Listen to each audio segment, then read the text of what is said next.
Hi guys, അപ്പോൾ tomorrow എൻ്റെ birthday ആണ്. ബർത്ത്ഡേൻ്റെ സെലിബ്രേഷന് വേണ്ടിയിട്ട് നമ്മൾ കേക്ക് ഉണ്ടാക്കാൻ പോകുന്നത്. അപ്പം നമ്മൾ കാണാൻ വേണ്ടി പോകുന്നത് സിമ്പിളായിട്ട് ഇപ്പം തട്ടിക്കൂട്ടി അടിപൊളി കേക്കാണ് ഉണ്ടാക്കുന്നത്. എൻ്റെ വ്യൂവേഴ്സിന് ഇതൊക്കെ ഇഷ്ടം.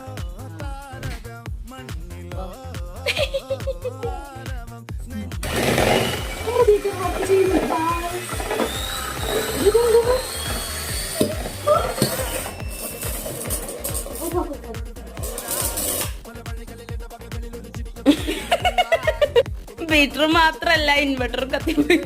നമുക്ക് നോക്കാം. അപ്പൊ ബർത്ത്ഡേ 24ാമത്തെ വർഷം പോലെ തന്നെ തീയും പടരം പുകയൊക്കെ പോകുന്നു.